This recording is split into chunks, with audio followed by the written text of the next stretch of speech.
diputuskan oleh DPR. Nah, mungkin bagaimana kalau menurut Bapak? Terima kasih. Betul sekali. Jadi BRI itu disebut sebagai badan usaha milik negara. Nah, milik kan? Milik. Segala sesuatu dimiliki yang diperlakukan kayak kucing, nggak mungkin jadi gede. Nggak mungkin jadi gede. Sampai kiamat ya akan kayak begitu. Gitu. Nah, sementara Maybank tidak pernah disebut sebagai miliknya siapapun. Pemegang saham terbesar Maybank itu hanya sampai 9%, nggak sampai 10%. Nah, BRI pemegang sahamnya pemerintah di atas 50%. Nah, itu bedanya. Nah, apa dampaknya? Wah, itu yang akan kita pelajari sampai besok itu. Nah, di kelas ini ada para pelaku sosial. Nah, maka kita harus melihat para pelaku sosial sekarang supaya connect. Nah, dalam sistem hukum Amerika, jadi ada dua institusi sosial legal ya. Namanya adalah non-profit corporation dan foundation. Nah, negara manapun itu biasanya saling contek dalam hal hukum itu, dalam undang-undang itu. Indonesia nyonteknya gimana? Non-profit corporation itu diterjemahkan dalam undang-undang di Indonesia namanya adalah perkumpulan. Undang-undangnya ada dua, ada undang-undang ormas dan undang-undang perkumpulan. Yang kanan foundation, yayasan, ada undang-undang yayasan di Indonesia. Nah, celakanya itu di Amerika itu lembaga-lembaga sosial keagamaan gede itu semuanya bisa dikatakan perkumpulan, non-profit corporation. Di Indonesia lembaga-lembaga sosial itu yayasan. Nah, kita bedakan. Apa sih bedanya non-profit corporation dengan foundation? Maksudnya aja beda. Kalau non-profit corporation itu maksudnya adalah directly provide services or program. Dia maksudnya adalah menghasilkan layanan atau program. Programnya apa? Bikin sekolahan. Maka dia bikin non-profit corporation. Maksudnya apa? Nah, kalau yang yayasan apa? Support other organization through grant. Mendukung organisasi lain dengan hibah, dengan duit. Nah, maka bikin yayasan. Sumber duitnya dari mana?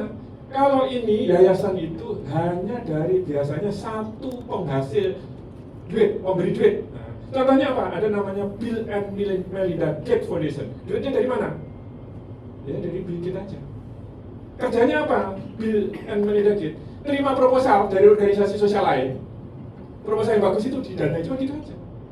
Nah, kerjanya bagi-bagi duitnya Bill Gates supaya lebih profesional, gitu aja. Itu foundation, itu yayasan. Nah, kalau yang ini contohnya apa? Lembaga-lembaga amal, gereja-gereja ya, sekolah-sekolah dan rumah sakit. Non-profit. Nah, saya tunjukkan salah satu lembaga non-profit corporation alias perkumpulan di Amerika. Namanya adalah MIT, Massachusetts Institute of Technology. Ini badan hukumnya perkumpulan. Ini adalah kampus swasta dan selalu menyandang ranking nomor 1 di dunia. Bidang dengan ranking siapapun dia selalu nomor 1. Nah, yang menarik, ternyata kampus ini luas lahannya hanya 0,8 km persegi dalam biasa kita 68 hektar. Bandingkan dengan UI, kampus terbaik di Indonesia. UI itu 200 hektar. Wow. Jadi ini lahannya hanya sepertiganya UI. Tapi dia menghasilkan 105 penerima Nobel. UI menghasilkan berapa penerima Nobel? 0. ITB 0, apalagi UNS. Alma mater saya juga 0. ITB itu sudah ada sebelum dia merdeka. UI juga itu belum menghasilkan penerima Nobel satupun. Ini kampus ini ada 105 penerima Nobel. Jadi ini bukan kampus kaleng-kaleng. Nobelnya bukan Nobel politik, Nobel riset semuanya. Jadi ini gudangnya ilmu memang. Sejak zaman Behula saudara. Nah, mari kita lihat yang lebih menarik. Ini adalah proporsi pendapatannya kampus, omsetnya kampus. Apa yang menarik? Kalau sama lihat ini.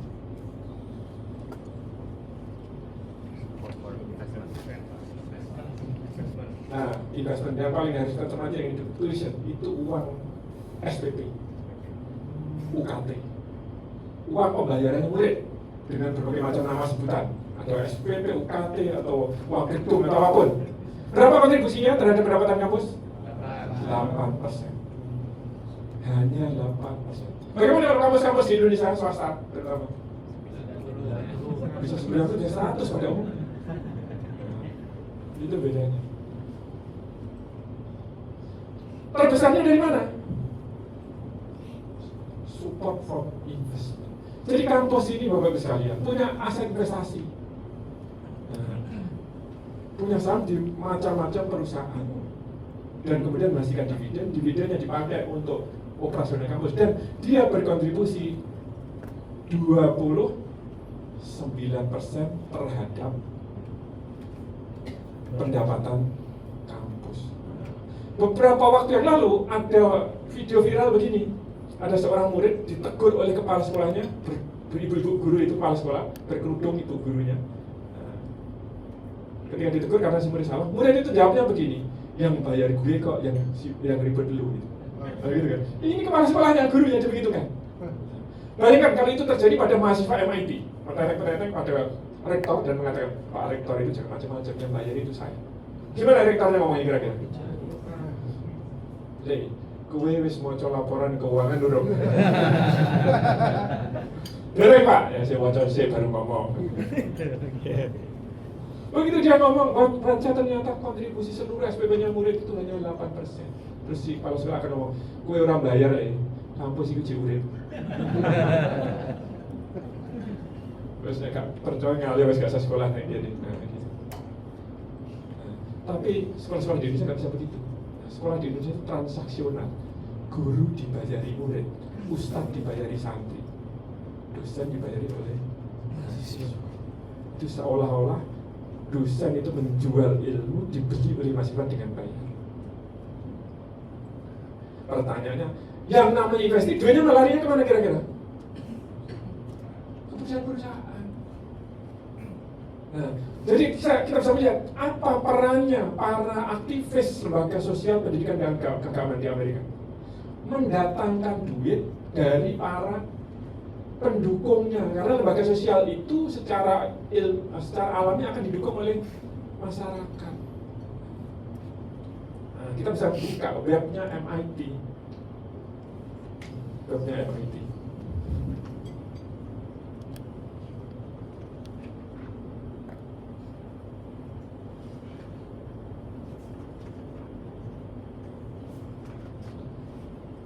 Ini bisa dibuka, diakses oleh siapapun, dan sampai bisa klik ini, give now. Kita klik. Nah, sama kan ditanya mau bayar dengan skema apa, bayarnya pakai apa, kapan bayarnya, klik bayar. Kalau di Indonesia bisa pakai kris ini kira-kira, kalau mereka kartu kredit dan sebagainya. Nah, ingat ya, gajinya dosen MIT itu tidak rendah. Dosen rata-rata junior itu sekitar 100 sampai 150 juta per bulan. Kalau yang guru besar itu lebih dari 2 kali lipatnya itu, 300-an juta per bulan. Bayangkan, kalau di Indonesia ada sekolah swasta, gaji gurunya, ustadznya itu 100 juta. Kira-kira ada nggak yang mau nyumbang masyarakat itu? Nggak ada yang mau nyumbang. Nggak ada. Ini, kampus sudah sebesar itu, gaji dosennya gede-gede, tapi masyarakat tetap mau nyumbang. Dari mana Pak? Kok tahu masyarakat mau nyumbang? Nah, ini berbicara secara angka dan diaudit ini angka ini, bahwa ternyata kontributor terbesar pendapatan itu dari investasi. Kita bisa cek angka neracanya. Ini adalah neraca mereka tahun 2024. Mereka punya aset 39,9 miliar USD. Oh, mana terbesar kita lihat? Mana ini? Ini. Apa itu? Investasi. Jadi ternyata dari 100% asetnya MIT itu 80% itu berupa aset investasi. Nah, makanya nggak mega-mega gedung, nggak oboh-obohan tanah. Perhatikan yang berupa land, building, and equipment. Ini paling bawah ini. Land, building itu tanah, bangunan, dan alat-alat. Berapa? Hanya 5,4 dari 39 itu dalam persentase 13%. Jadi lembaga di sana itu, sekolah swasta di sana itu murni sosial, tidak jualan ilmu, dan tidak berai gedung, tidak berai tanah. Kalah mereka kalau urusan tanah dan gedung dengan UI.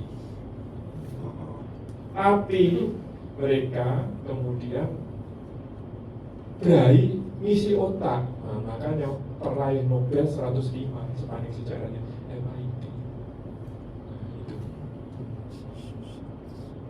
Nah, pertanyaan yang berikutnya adalah investasinya kemana? Kok besar sekali? Ini 31,7 miliar USD. Kalau dirupiahkan sekitar 600 triliun, hampir 600 triliun. Itu diinvestasikan ke perusahaan-perusahaan. Investasinya berupa apa? Dijawab juga oleh laporan keuangan MIT. Ini dari angka tadi 31,7 tadi. Yang paling besar itu di sini. Ini apa? Itu adalah equity, common equity dan equity. Equity itu apa? Dalam bahasa yang kita sering dengar, saham di berbagai perusahaan. Nah, saham itu dapatnya dividen. Dividen lah yang kemudian dipakai untuk biaya operasional kampus yang paling besar. Nah, apa masalahnya di Indonesia? Di Indonesia itu ini seperti ada tembok. Lembaga sosialnya tidak mau mengumpulkan duit dari masyarakat atau tidak bisa mengumpulkan duit dari masyarakat untuk ditanamkan di perusahaan-perusahaan. Perusahaan-perusahaannya juga nggak nyiapkan diri untuk bisa menerima dana dari sekolah-sekolah itu tadi. Jadi kalau bahasa Jawa ini tumbuh oleh tutup, pas, klop. Renungkan ini, teman-teman yang di sosial sudahkah menjalankan seperti MIT, mengumpulkan duit sampai 600 triliun diinvestasikan ke macam-macam perusahaan? Dan para pelaku bisnis sudahkah berhubungan dengan para sekolah-sekolah itu untuk, ini Pak, duitnya taruh sini Pak, kita akan pakai untuk ekspansi kayak begini. Itu belum. Jadi pas itu boleh tutup. Nah, maka saya suka memberi istilah di Indonesia itu pada umumnya perusahaan-perusahaan itu penolak wakaf. Endowment fund itu, investasi itu endowment fund. Itu bahasa Inggris, di bahasa Arab ada namanya wakaf. Itu cuma masalah bahasa saja. Yang dilakukan sama, mengumpulkan duit, masyarakat berdonasi, tapi donasi tidak langsung dipakai, investasikan dulu, hasilnya baru dipakai untuk kepentingan sosial, pendidikan. Maka, gitu.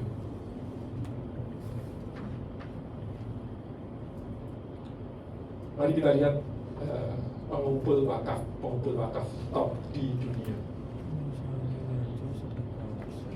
Ini adalah 50 lembaga pemilik aset wakaf alias endowment fund terbesar di dunia. Kita perhatikan yang nomor 1 adalah nama entitasnya adalah Scientific Advisors. Apa itu? Itu adalah pengelola dana wakaf alias endowment fund dari sebuah gereja. Namanya adalah The Church of Jesus Christ of Latter-day Saints. Gerejanya ada di Indonesia. Di Indonesia judulnya adalah Gereja Tuhan Yesus Orang-orang Suci Akhir Zaman. Alirannya Mormon. Salah satu tokoh aliran Mormon itu pernah diundang Pak SBY ke Indonesia untuk mempresentasikan bukunya. Ada yang tahu siapa itu orang itu? Penulis buku Seven Habits. Siapa itu? Stephen Covey. Nah, itu salah satu tokohnya. Mormon itu agak fundamentalis. Salah satu yang tidak boleh, larangannya adalah tidak boleh kapi. Makanya Stephen Covey itu anaknya 9. Saya kalah satu kalau yang saya sendiri.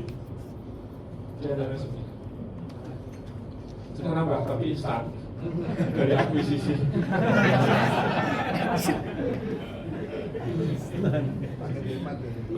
Pakai demat, langsung gede. Nah, istri sambung saya ini seorang notaris, jadi akhirnya diskusinya banyak terkait legal juga gitu. Nah, siapa itu dan di mana dia naruh duit? Jadi gereja, ini badan hukumnya perkumpulan. Di Indonesia ada yang tahu apa badan hukum perkumpulan yang ada di masyarakat dan cukup besar? Muhammadiyah dan NU. Itu perkumpulan. Orang nggak ngerti itu dikira yayasan. Itu perkumpulan. Orang Muhammadiyah menyebutnya persyarikatan. Dalam bahasa Inggris association. Nah, makanya kayak HIPMI apa itu sebenarnya asosiasi. Nah, asosiasi itu bahasa hukum kita adalah perkumpulan. Bahasa Muhammadiyah disebut persyarikatan. Bahasanya orang ini disebut apa? Jamiah. Itu bahasa aja. Tapi hukum formalnya namanya adalah perkumpulan. Nah, ini badan hukumnya perkumpulan. Ini jamiah juga nih. Jamiah Gereja Yesus Kristus Orang-orang Suci Akhir Zaman. Berapa asetnya? 124 bilion. Ini hasil donasinya orang-orang, ya warga gereja. Dirupiahkan berapa? 124 bilion itu? Sekitar berapa? 2.100 triliun. Itu diinvestasikan, dapat dividen. Kemana dia investasi? Ini contohnya. Dia punya saham di Microsoft. Nah, nilai saham dia berdasarkan harga terakhir Microsoft adalah 38 triliun. Nah, tahun terakhir mendapatkan dividen 223 miliar. Ini di Microsoft. Berapa persen dividen itu dari dividen ditanamkan? Kalau Anda nanamnya hari ini Microsoft hanya memberi dividen itu adalah ini 0,74% dari nilai aset. Jadi dari sekian ini hanya 0,74. Tapi gereja itu naruhnya bukan hari ini, biasa. Sudah puluhan tahun yang lalu. Nah, waktu itu harganya berapa? Anda saja dia naruhnya tahun 2005. Hari ini senilai 3,5 miliar USD itu pada tahun 2005 adalah 2 saja. 2 triliun. Kalau ini rupiah kan 38 triliun. Hari 38 triliun itu tahun 2005 2 triliun. Dia naruhnya juga bukan 2005 tapi jauh sebelum itu. Nah, sebenarnya naruhnya juga sedikit. Tapi sudah lama gitu. Nah, maka kalau kita baca, kita teliti laporan keuangan Microsoft, kontribusinya Bill Gates sama sahabatnya namanya Paul Allen di Microsoft itu kira-kira kalau dinilaikan sekarang hanya si Bill Gates itu senilai sekitar 1 biji laptop, Paul Allen juga sekitar 1 biji laptop. Nah, hari ini asetnya Microsoft lebih dari 50.000, nilai Microsoft lebih dari 50.000 triliun. Kontribusinya Bill Gates dan Paul Allen hanya 2 biji laptop sebagai pendiri. Yang lain siapa? Yang lebih besar berkontribusi adalah para investor. Siapa investor? Di antaranya adalah gereja Mormon itu tadi. Nah, maka semua gadgetnya teman-teman itu di dalamnya ada Microsoft. Maka ketika beli gadget itu sebenarnya di dalamnya sudah ada sampai bayar kepada Microsoft. Nah, itu jadi offset. Dikurangi biaya Microsoft jadilah laba. Sebagian laba nanti akan jadi dividen, sebagian dividen akan masuk ke gereja tadi. Maka secara tidak langsung kita semuanya adalah kontributor terhadap biaya operasionalnya gereja. Nah, salah? Ya nggak salah. Ya mereka kan nanam betulan gitu. Bukan tidak nanam, mereka nanam betulan. Ketika Microsoft awal-awal butuh duit, si Bill Gates sambat kepada investor, investor, aku ini punya maksud kayak begini dan begitu, tapi aku nggak punya duit banyak, aku hanya punya sebiji laptop. Kamu mau nggak investasi? Ada yang mau, ada yang tidak. Yang mau diantaranya gereja Mormon. Padahal Muhammadiyah waktu itu juga punya duit banyak, tapi Muhammadiyah nggak tergerak untuk melakukannya.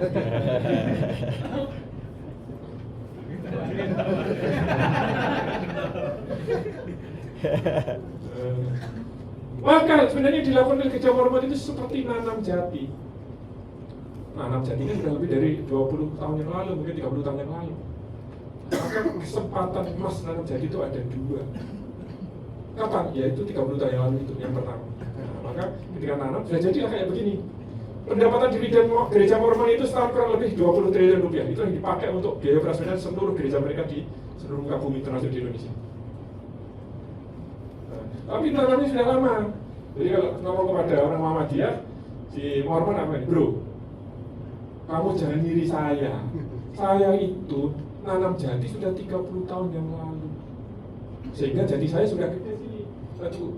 Satu pohon sudah laku 300 juta gitu. Terus gimana? Kata yang Muhammadiyah. gini bro, gak usah khawatir, masih ada kesempatan kedua untuk nanam jati. Kapan itu? Sekarang. Kalau besok gimana ya? Kalau besok kamu panennya 30 tahun per 1 hari. Kalau lusa, ya panenmu nanti 30 tahun plus 2 hari. Dan seterusnya. Maka tanamlah sekarang supaya nggak lama-lama panennya gitu. Itu PR-nya lembaga sosial satu sisi, dan PR-nya teman-teman pelaku bisnis sisi yang lain. Karena kalau lembaga sosial yang punya duit, nggak ada tempat, nggak jalan juga. Pelaku bisnis yang butuh duit, lembaga sosial nggak mengumpulkan duit, ya nggak bisa jalan juga. Nah, maka kita bisa melihat pemegang sahamnya Microsoft itu bagaimana hari ini. Nah, ini jasanya search screen kali ini, Google.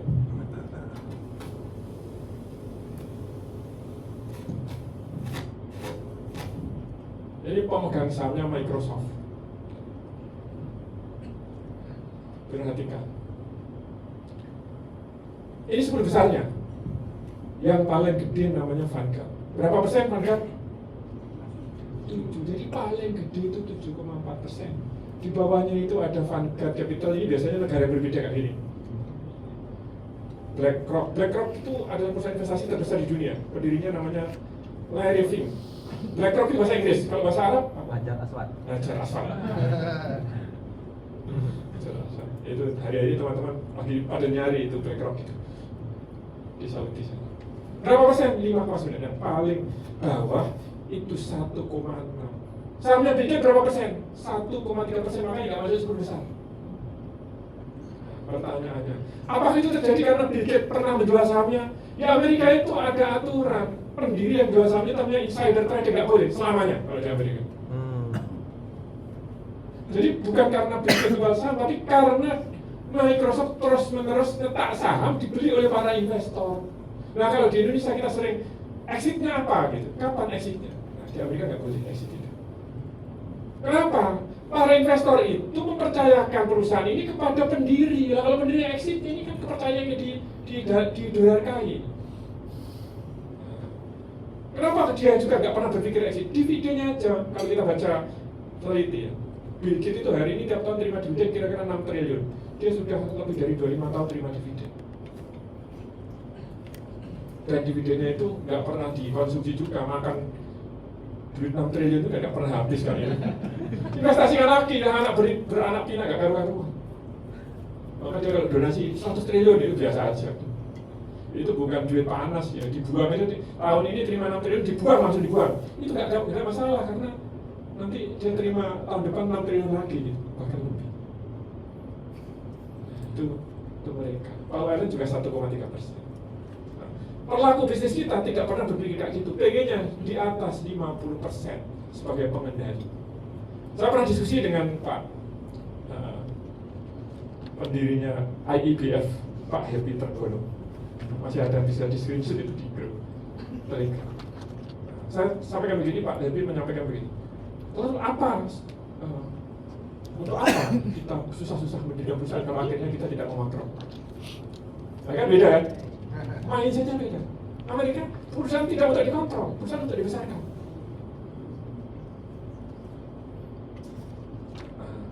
Bagaimana proses? Tentunya Bill Gates dan Paul Allen kan 100% kan awalnya kan? Ya. Menuju 1,3% itu yang harus kita pelajari 2 hari ini. Dan di dalamnya ada peran lembaga-lembaga sosial, gereja, kampus, dan sebagainya. Makanya kelas SNF ini dijuduli subtitlenya adalah ekosistem dana abadi wakaf korporat. Gitu. Karena ternyata nggak bisa kita lepas dari situ. Itu adalah Microsoft. Pesaingnya Microsoft siapa? Pesaing bebentanya? Apple. Kita lihat siapa pemegang sahamnya Apple.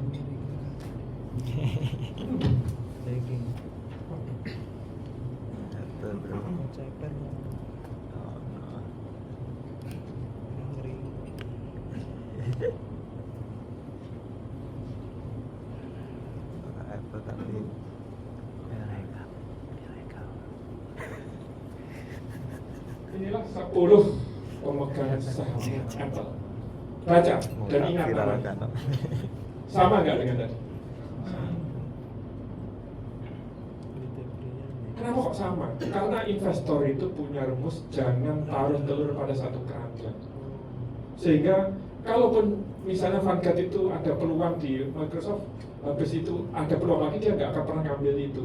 Panggil itu si Hajar Aswad tadi, panggil itu George, panggil itu dan lain-lain. Akhirnya ya lu lagi. Nah, ada konten video di Indonesia mengatakan kalau kayak gini berarti ekonomi itu dalam kontrolnya Vanguard dan lain-lain, sehingga lalu apa ini yang sayang itu sebenarnya nggak ada, itu permainan mereka. Nah, kita tahu maksudnya kontrol itu apa? Kontrol itu instruksi. Kapan seorang pemegang saham atau pemegang saham itu bisa memberi instruksi kepada perusahaan? Kalau sahamnya di atas 50%. Kalau sudah di bawah nggak ada instruksi, paling usul. Jadi Vanguard itu kalau Eropa sama Microsoft usul, aku tolong ini direkturnya diganti, ya usul aja. Kalau yang lain setuju jalankan, kalau nggak setuju ya nggak jadi. Itu yang kita tidak paham. Kita sering mendengar orang itu mengatakan Bang Sandi ini kerjanya membeli perusahaan jelek, diperbaiki dan kemudian dijual. Itu tidak pernah ada di dunia bisnis sebenarnya. Sandi itu mendirikan Saratoga kayak Vanguard, kayak background Saratoga, itu kerjanya berinvestasi. Dan dia itu tidak pernah pegang saham lebih dari 50% pada perusahaan manapun. Bisa memperbaiki nggak kalau di bawah 50%? Nggak bisa, dia hanya usul. Nggak bisa instruktif, nanti direktur nggak bisa. Maka kosakata Sandi itu kerjanya membeli perusahaan jelek kemudian diperbaiki dan dijual, itu sebenarnya salah, tapi dianggap betul oleh sebagian besar para pelaku bisnis di Indonesia. Nah, kata orang Jawa di suatu masa nanti itu ada saatnya di mana tontonan menjadi tuntunan. Itu para konten kreator bidang bisnis itu bikin konten-konten yang sebenarnya salah, tapi dianggap tuntunan oleh masyarakat. Karena dia tidak mau baca dengan lebih teliti. Oh, kalau ada. Kalau baca dari data ini Pak, ini kan orang-orang yang sama. Berarti kalau di total lebih dari 50% itu Pak. Iya. Berarti bisa mengontrol dong. Ya gimana cara ngontrol? Oh itu perusahaan yang punya maksud sendiri-sendiri. Apa dikira mereka itu Saling koordinasi. Iya. saling koordinasi? Mereka punya kemauan sendiri-sendiri. Aku pengen sih ada di direktur. Apakah dia selalu ingin? Enggak juga. Disebut kontrol itu kalau satu tangan, satu entitas, satu perusahaan di atas 50%. Nah itu bisa namanya kontrol. Namanya controlling shareholder. Nah kalau gini Bu, nggak ada lagi controlling shareholder. Gitu. Ya kalau mereka kebetulan maunya sama ya bisa, tapi kan ada gereja, ada macam-macam. Ini juga orangnya mikirnya juga macam-macam. Ya paling akhirnya kemudian voting. Jadi kalau ada maksud apapun, kalau misalnya kayak gini, voting nanti di RPS dan kemudian semua silakan mengambil pilihannya masing-masing. Jadi perusahaan jadi sudah kayak negara itu demokrasi. Ketika demokrasi, votingnya itu ada namanya panitia pemilihan umum, apa namanya kalau di kita? Pemilu, KPU. Nah, di perusahaan kayak gini kalau RPS ada namanya komite nominasi. Di komite nominasi itu kerjanya kayak KPU. Dia mengadministrasikan voting, biasanya online aja, udah tinggal orang datang itu atau nggak datang tinggal pencet-pencet aja, yes no gitu aja, sesuai dengan yang sudah diidentifikasi dulu maunya apa. Para yang punya usulan itu dibikinkan tabelnya, tinggal yes no aja. Persis saya. Jadi simpel kalau RPS perusahaan kayak gini. Sudah ada panitianya. Nah, itulah perusahaan-perusahaan di Amerika. Nah, sementara di Indonesia semua masih ingin mengendalikan. Karena masih mengendalikan, dia tidak mau terbitkan saham karena nanti lama-lama di bawah 50%. Nah, tidak pernah gede jadinya. Itu sebenarnya masalah. Termasuk BUMN. Badan usaha milik negara pun kata milik itu salah.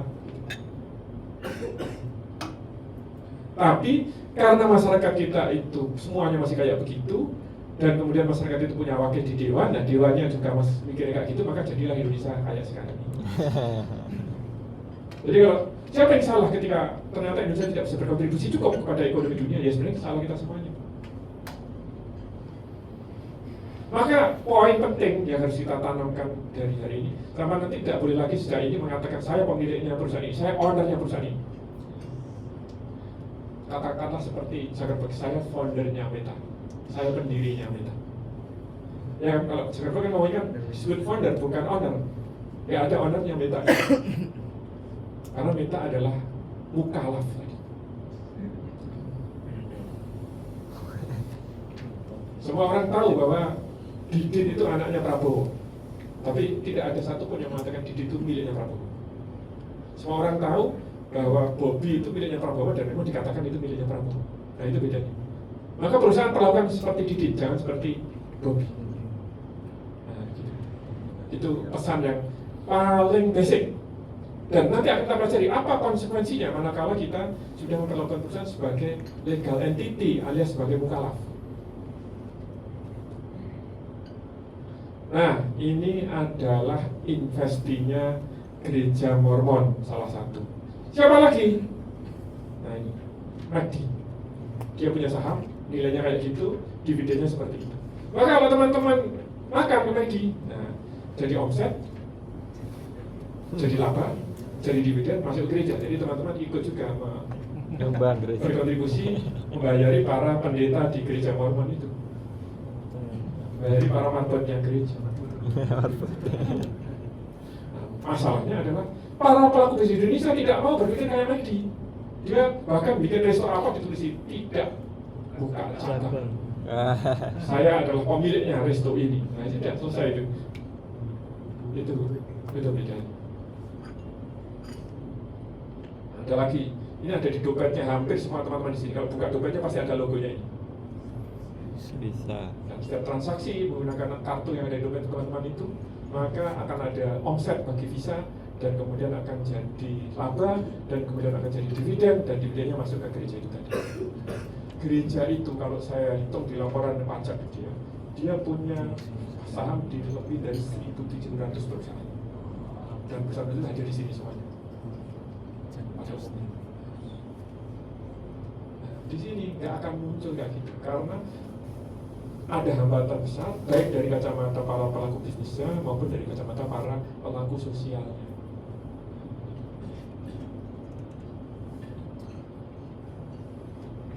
Ada komentar? Ya.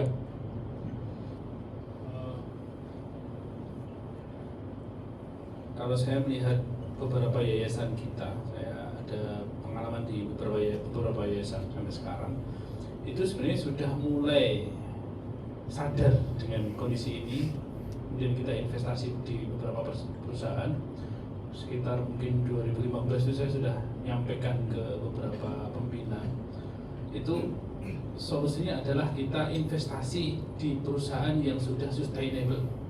Cuman pertanyaannya, belum mendapatkan perusahaan yang siap diinvest dan akhirnya gagal lagi. Kalaupun ada perusahaan, akhirnya asetnya hilang. Nah, pertanyaan berikutnya, gimana sih caranya kalau di lingkungan kita mungkin Solo Raya adalah perusahaan yang siap diinvest seperti itu, mungkin kriterianya, atau juga kita ambil saham di perusahaan multinasional atau IPO atau lain sebagainya gitu, Mas. Kalau kita baca laporan yang FIT tadi, sebagian besar itu masuknya bukan pada perusahaan IPO, justru yang belum, namanya private placement. Yang itu sedikit, hanya sekitar 15%, yang lainnya itu justru masuknya melalui namanya private placement. Tapi perusahaannya harus memenuhi syarat tertentu. Nah syarat itu ada 8. Nah, apa itu 8? Ya kita pelajari sampai besok insya Allah. Salah satunya yang paling pokok tentu visinya. Kalau visinya seperti Microsoft, cocok ini. Tapi kalau visinya, oh ini milik saya, oh ini nanti akan saya wariskan kepada anak saya, ya nggak cocok kayak gitu, nggak bisa. Apalagi kalau ngomong bisnis selalu ngomong saya. Lihat, bisa ketemu kalau ngomong bisnis, nggak pernah ngomong saya, ngomongnya adalah meta.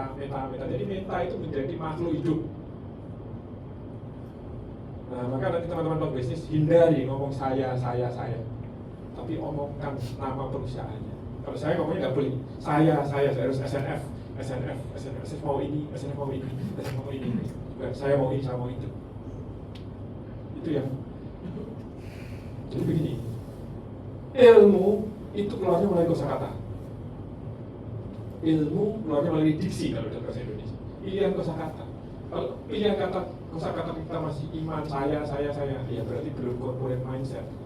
Harus apa menjadi SNF. Kalau saya ditanya, Mas Iman apa? Saya pemilih SNF. Nah, berarti ini belum corporate mindset. Kalau belum, ya jangan pernah berharap jadi gede. Jangan pernah berharap jadi gede gitu. Nah, ini ubah ini adalah PR pertama. Nah, di kalangan pelaku yayasan itu banyak fenomena. Misalnya di Jogja itu ada Masjid Jogokaryan. Dia bikin hotel, betul ya? Kenapa gereja Mormon tidak pernah mau bikin hotel? Karena ada jemaatnya yang menjadi pelaku bisnis hotel. Gereja tidak pernah mau bersaing dengan jemaat. Nah, apa yang dilakukan? Udah, gereja investasi aja pada PT yang beroperasi di hotel itu. Nah, jadilah persahabatan. Nah, di Indonesia itu orang tidak mengenal konsep konflik of interest. Padahal dulu para pendiri bangsa ini ngajari kita supaya menghindari konflik of interest. Contoh, apa kerjanya Bung Karno dan Bung Hatta? Dia punya anak istri, punya kebutuhan hidup, tapi kerjanya apa? Apakah dia punya bisnis ini dan itu? Enggak. Apakah dia punya profesi ini dan itu? Enggak, dia murni politisi. Kenapa kok begitu? Untuk menjaga supaya tidak ada konflik of interest. Kalau misalnya dulu kan Pak JK jadi wapres, negara yang bagus itu begini, bensin itu barang yang harus dihemat atau barang yang harus ditingkatkan konsumsinya? Dihemat. Nah, kalau dihemat itu rumusnya adalah dipajaki bukan disubsidi. Maka harusnya kita kayak Turki, bensin belinya 10.000, dipajaki 20.000 dan dijual dengan harga 30.000. Supaya apa? Orang berhemat. Nah, nanti pada protes, loh, saya kan butuh sehari-hari. Nah, kalau sehari-hari naik kendaraan umum aja, kendaraan umumnya disubsidi, dibalik. Sehingga kalau naik kendaraan umum bisa gratis, hampir gratis gitu. Nah, maka kemudian orang berbondong-bondong meninggalkan kendaraan pribadi dan naik kendaraan. Kenapa Pak JK tidak? Dia pasti dia tahu. Kenapa dia nggak melakukan itu? Kalau dia melakukan itu, semua bisnisnya hancur. Karena bisnis dia jualan mobil. Itu namanya konflik of interest. Dan orang Indonesia mendorong para pelaku bisnis untuk masuk politik. Itu artinya mendorong terjadinya konflik of interest. Kecualinya SNF. SNF tidak pernah mendorong para bisnis untuk masuk ke politik. Itu konflik of interest, bahaya. Kita ingin menjadi Indonesia seperti pada zaman didirikan oleh para father negeri. Di mana, silakan. Kan tiap negara itu punya budaya, budaya yang berbeda. Kita ini nonton tadi Amerika budayanya korporasi lah. Apakah di Indonesia cocok kalau menggunakan budaya tersebut satu-satu? Terus yang kedua, bisakah pemilik itu ya punya korporasi yang besar gitu misalnya? Nah, dua ya. Yang pertama, apakah ini bisa cocok? Ingat, korporasi itu tidak produk Biola, itu produk istihadi. Baru muncul itu pada tahun 1600-an, salah satu pemuncul awalnya adalah VOC. Masifnya sekitar 200 tahun terakhir. Pada tahun 1600-an itu, baik di Indonesia, di Amerika, dimanapun nggak ada namanya korporasi. Jadi sebenarnya kita berawal dari kondisi yang sama. Cuma kemudian mereka belajar, dan kemudian jadilah seperti sekarang. Nah, kita tidak belajar, tidak pernah menjadi kayak mereka. Pak, kan kita bisa sendiri-sendiri, silakan, kita boleh membatasi sendiri. Syaratnya satu, jangan pernah mengizinkan korporasi asing untuk masuk ke Indonesia. Nah, ada nyatanya kita mengizinkan, maka itu sama dengan membiarkan mereka tetap berkuasa, memproduksi barang dan jasa, kita menjadi konsumen terus. Karena kita merasa, kita budaya kita nggak korporasi, kita perorangan aja. Ya sudah silakan, dan nikmati, makan, minum, tidur, ngorok, pakai produk mereka gitu.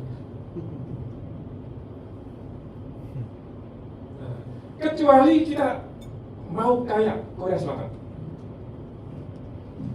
tutup, kita berani kayak Iran, tutup semua akses ke luar negeri. Berani nggak masalahnya kita mau jadi kayak Iran? Jadi kita boleh, udah kita kayak Indonesia aja, syaratnya harus kayak Korea Selatan, harus kayak Iran. Nah pertanyaannya, berani nggak gitu kita kayak gitu? Kita takut lapar, takut susah hidup itu, makanya nggak bisa gitu. Boleh kayak gitu syaratnya tadi kayak Iran. Iran itu ada produsen mobil nomor 12 dunia namanya IKO, Iran Khodro Company. Saya cari laporan keuangannya, nggak dapat, nggak terbuka memang, nggak kayak perusahaan di Indonesia. Nah, boleh kita memilih kayak gitu, tapi sudah sejak tahun 45 sampai hari ini kita sudah terlanjur memilih kayak sekarang ini. Mau diubah silakan kalau mau diubah, kalau masyarakat mau. Langsung potong itu, WA nggak boleh beroperasi di sini, Google nggak boleh beroperasi di sini, Microsoft nggak boleh, dan kita langsung diserang oleh Amerika, di-ban oleh seluruh negara di dunia. Berani nggak kayak begitu? Nah kalau nggak berani, jadilah kayak Korea Selatan. Dia udah nggak apa-apa, tapi membenahi diri, dan kemudian muncullah Samsung, muncullah Hyundai dan kawan-kawan. Jadilah kayak India, nggak usah melawan. Jadilah kayak Jepang, nggak usah melawan, benahi aja internal secara. Nah, maka kita bisa memilih, kita pakai cara kayak Iran atau kayak Korea Selatan. Dan hari ini sudah 45 tahun, sudah tahun 45 kita memilih cara Korea Selatan. Cuma kita tidak benar-benar seperti Korea Selatan. Kita berbaur dengan ekonomi seluruh dunia, tapi kita tidak memperkuat diri. Pengennya seolah-olah kita mau seperti Iran, tidak berani kita mau seperti Iran. Gak berani kita seperti Kim, siapa itu? Jong Un itu. Wes apa kayak meme itu. Wes atur-aturan sakarmu gitu kan. Nah itu yang pertama. Kemudian yang kedua tadi apa tadi? Adakah mungkin itu besar-besar? Katanya BRI kan yang miliki pemerintah, jadi itu salah satu perusahaan terbaik. Nah, besar dan kecil itu sifatnya relatif. Kalau BRI dibandingkan dengan pelaku bisnis di Indonesia, ya besar. Tapi kalau dibandingkan nggak usah jauh-jauh dengan Singapura aja, OCBC, nggak ada apa-apanya kita itu. Dibandingkan Maybank nggak ada apa-apanya BRI itu. Nah, besar kecil itu relatif. Lupa, jangan dibandingkan. Nah, kalau dibandingkan berarti kita harus menempuh cara kayak Iran, cara kayak Korea Utara. Mau apa tidak sampai begitu kan? Oh, ke Amerika aja nggak bisa, dipersulit. Itu masalah. Jadi itu pilihan aja hidup itu. Mau kayak Korea Selatan kalau mau ya boleh aja. Tapi kalau kita memutuskan hari ini kayak Korea Selatan, habis itu langsung kita di-ban oleh semua perusahaan di seluruh dunia. Kita nggak bisa beli gandum dari Amerika, kita nggak bisa beli kedelai dari Amerika, kita nggak bisa beli pesawat dari Amerika. Kuatkah masyarakat kita itu menderita seperti yang dilalui oleh Iran 47 tahun yang lalu sampai hari ini? Nah, menurut saya kok kita itu nggak akan mampu. Nah, kalau kamu caranya berarti nggak kayak Korea Utara, tapi kayak tetangganya Korea Selatan. Kalau Korea Selatan melakukan proses, ya tetap berbaur, tapi memperkuat diri. Nah, melakukan proses yang namanya korporatisasi begitu. Kira-kira kita pilih yang mana ya? Korea Utara atau Selatan? Utara. Nah, caranya kayak Korea Selatan. Adanya TDA itu karena kita milih kayak Korea Selatan. Kalau kita kayak Korea Utara nggak boleh ada TDA. Semua kumpul-kumpul potong, nggak boleh. Rudal. Nekat tembak. Nah, gitu. Gitu masalahnya. Nah, ada teman-teman bikin TDA itu berarti kita secara sadar kita mendukung pilihan seperti Korea Selatan, bukan kayak Korea Utara. Kita kayak Irak, bukan kayak Iran. Nah, Indonesia itu kayak begitu. Itu pilihan aja sebenarnya. Nah, oke ya. Jadi kita punya PR yang cukup besar untuk memperbaiki apa yang ada di kita ini, dan supaya kemudian nanti akan berubah jadi lebih bagus. Ya.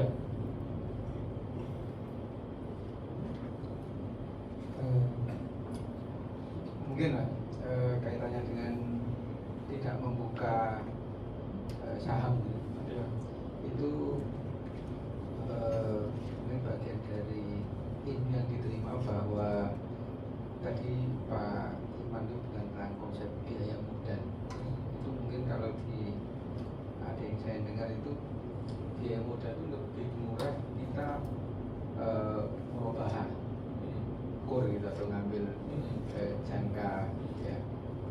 daripada memasukkan investor ke dalam perusahaan kita yang itu akan selamanya. Itu bagaimana menurut Pak Iman? Nah, ini kita baca Microsoft. Hari ini kalau teman-teman itu menjadi investornya Microsoft, sampai hanya diberi dividen 0,74%. Naruh 100 juta, dapat dividen 740.000. Dalam bahasanya investor, kok kecil? Dalam bahasanya Microsoft apa? Kok murah? Cari duit 100, investornya dikasih 0,74% alias 740.000 sudah mampu. Jadi murah apa mahal dari saham itu? Murah. Nah justru itu gimana caranya? Investor itu rumusnya high risk, high return. Kalau dia masuk pada bisnis yang risikonya menurut dia tinggi, dia menuntut gede. Kalau dia masuk pada perusahaan yang risikonya rendah, dia menuntut return yang rendah. Hari ini para pemegang saham Microsoft hanya menuntut 0,74, maka risikonya Microsoft itu kecil sekali dalam dunia bisnis, dalam pandangan mereka. Nah, ini adalah yang dibagikan. Kalau totalnya itu sepertiga 4. PE ini kebalikannya dari ROI. Sepertiga 4 itu berarti kan sekitar 3% ya. Jadi kalau sama jadi pemegang sahamnya Microsoft hari ini punya duit 100, itu sampai sebenarnya punya hak 3. Tapi 3 itu nggak dibagikan semuanya. Yang dibagikan hanya 0,74. Sisanya berarti 2, sekian tetap dibiarkan untuk pertumbuhan perusahaan. Bandingkan kalau sampai merubah dengan teman-teman, minta berapa setahun? Ada yang minta 0,74%? Enggak ada. Mintanya berapa? 50%, 30%. Nah, kok diterima? Ya mungkin karena nggak ada alternatif lain. Merubah ke bank syariah, ya sama nanti diminta masih 12, 13, 17. Nah, ini investornya hanya 0,74. Jadi gereja tadi itu baik hati sekali, hanya minta 0,74%. Nggak matre gitu. Dalam kacamata, iya ada investor hanya minta 0,74. Jadi kan ambil aja. Nah, pertanyaan kenapa kok mereka mau kan? 0,74 30 tahun yang lalu. Nah ini kalau saya bayangkan, ini kalau 20 tahun yang lalu aja.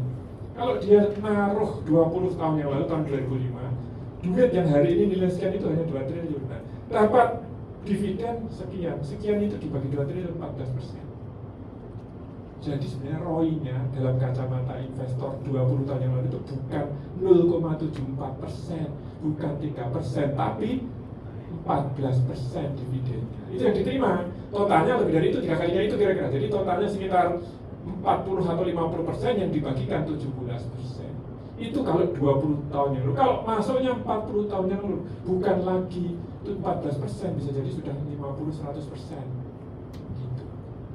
Nah, bedanya dengan murabahah. Kalau murabahah dikunci duitnya dan kemudian dari waktu ke waktu dapatnya tetap. Tapi ini duitnya nggak dikunci karena harga saham itu bisa naik dan turun seiring dengan pertumbuhan perusahaan. Dan dia ikut menikmati pertumbuhan perusahaan. Jadi investornya karena mengikuti pertumbuhan perusahaan, maka ya sekarang 0,74% nggak apa-apa. Gitu. Jadi investornya jangka panjang. Karena mereka juga bukan trader, mereka itu naruh sebagai saham melalui private investment, nggak pernah dipikir untuk diambil. Dinikmati dividennya, begitu. Gitu. Gimana? Ada yang mau menanggapi lagi atau bertanya lagi? Nah, oke ya. Jadi lembaga-lembaga sosial itu adalah investor-investor besar. Jadi ini kalau totalnya tadi yang paling gede itu kan ini. Nah, ini nomor 2 itu namanya Japan Science and Technology Agency. Ini BRIN-nya Jepang. Dia punya aset 80,7 miliar. Jadi sekitar berapa itu kalau dalam rupiah? Hampir 1.500 triliun. Kemudian nomor 3-nya Stanford University, ini kampus punya dana abadi alias endowment fund alias wakaf 75 miliar alias berarti sekitar hampir 1.500 triliun juga. Kemudian yang ketiga adalah Harvard University yang tempoh hari tukaran sama bertekar sama si Trump itu dan Harvard menang. Jadi swasta semua ini, swasta. 5 Yale University, nomor 6 itu Princeton, nomor 7-nya baru MIT. Dia punya sayap investasi, perusahaan investasi namanya MIT Investment Management Company, MITIMCO. Jadi kalau di barat itu, kalau RUPS-nya Microsoft itu yang datang, MIT datang, Harvard University datang, gereja Mormon datang, gereja Katolik datang, orang Yahudi, gereja sinagognya datang. Ya kalau agama Muslim mungkin juga datang juga, masih gede di sana. Kamu tahu, Mormon dengan Katolik itu seperti Sunni Syiah kalau di Muslim, bertengkar secara konsep. Tapi begitu RUPS sama Microsoft, doanya sama. Mudah-mudahan dividennya tahun ini lebih besar daripada tahun kemarin, amin.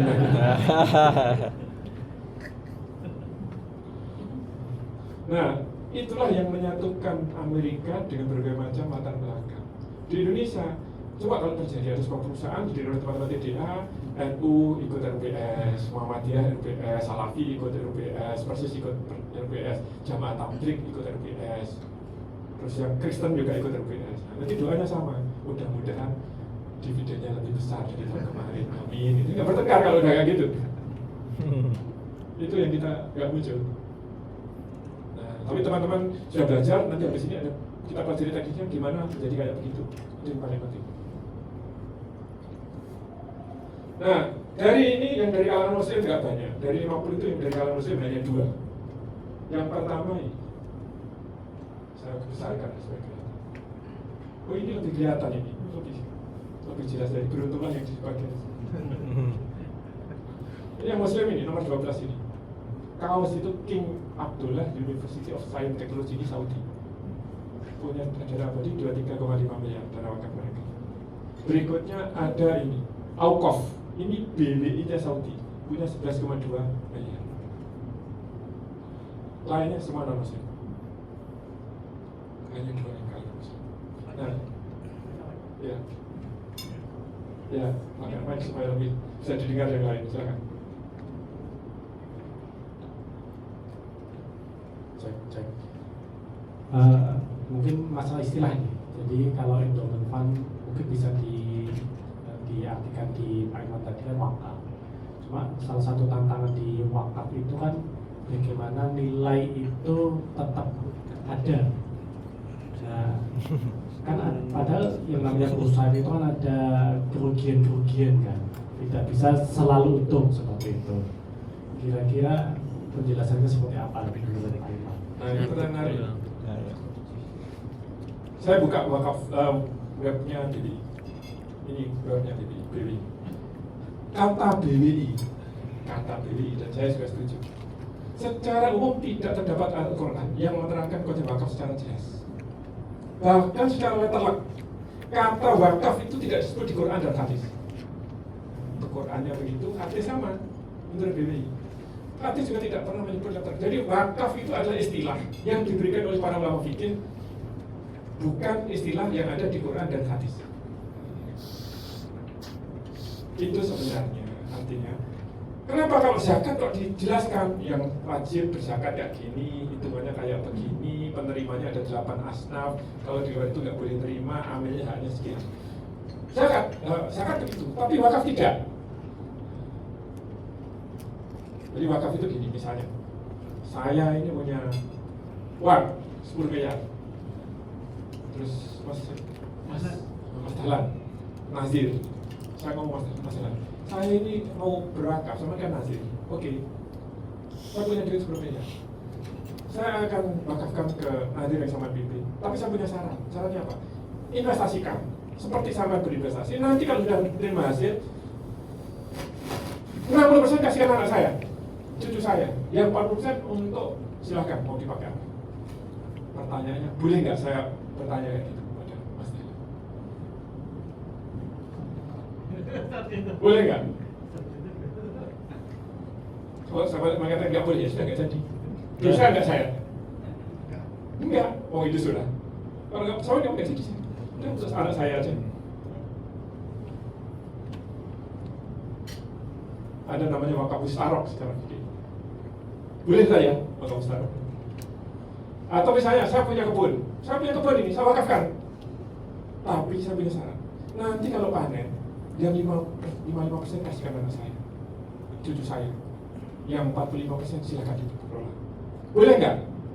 Boleh. Nggak boleh, ya udah nggak jadi. Dosa nggak kalau nggak jadi? Nggak dosa. Enggak. Wong itu sudah dan tidak, memang aturannya nggak kok kayak zakat, nggak wajib juga. Nah, terus Mas Dahlan ngomong begini, Bapak, ya boleh kayak gitu, tapi boleh jangan sampai untuk anak cucu 55%. Misalnya dibagi lah, yang anak cucu sampai itu 45, kita 55. Nah kan namanya nego. Nego kemudian closing, udah. Kalau begitu yang untuk lembaga sampean 40, yang untuk anak saya 40. Closing tanda tangan, dia udah kerjakan sesuai dengan akadnya. Nah gitu aja sebenarnya. Wakaf itu kalau lihat bahwa ini memang secara fikih tidak diatur secara letterlek dalam Quran dan hadis. Kalau nggak mau, ya sudah saya pergi cari materi yang lain yang mau. Kalau ada yang mau, kalau nggak mau ya nggak jadi, sudah nggak mau. Nggak dosa juga, nggak sudah. Oh ini data yang sudah saya kumpulkan, saya sudah zakati. Itu jadi sebenarnya. Nah kemudian dikelola kebun itu, katakan beberapa kebun, sampai kelola. Suatu saat ada bencana alam dan yang membuat kebun itu tidak bisa lagi berfungsi dari kebun, rusak total, kayak kena lemper lapi. Sampai dosa apa kayak gitu? Ketika Lumpur Lapindo itu menyebut itu ada belasan masjid wakaf yang tidak berfungsi. Nah dosa enggak itu nazirnya? Jadi tadi ketika saya serahkan kepada sama sebagai nazir, itu sebenarnya sifatnya adalah apa yang bisa selama itu yang terbaik. Jadi misalnya kalau kebun ya sudah di ilmunya kebun itu dilakukan semuanya, tapi nanti ketika itu sudah dilakukan dan ternyata tidak bisa, ya sudah, itu namanya force majeure kalau dalam bahasa hukum, ya sudah nggak apa. Saya juga ya wes, mau memang ada ilmu lapindo apa lagi gitu. Ketika saya masih hidup misalnya, kalaupun saya sudah mati anak cucu saya ya sudah, mau apa lagi? Oh itu sudah hilang. Nah, paling begitu. Nah, bagaimana kalau secara modern? Ini kan penjelasan secara tradisional. Kalau modern, ada tulisan saya jadi begini. Ada sebuah perusahaan gede yang bangkrut, namanya Enron, perusahaan minyak gas, oil and gas, gede banget. Nah, ketika sebuah perusahaan itu bangkrut, maka kemudian seluruh aset ini sudah bangkrut Enron ini, karena ada fraud di dalamnya. Padahal sudah diaudit oleh kantor akuntan namanya Arthur Andersen. Zaman itu ada namanya Big Five. Salah satunya adalah Arthur Andersen, yang lainnya ada EY, ada PwC, ada KPMG, ada Deloitte, 5 itu.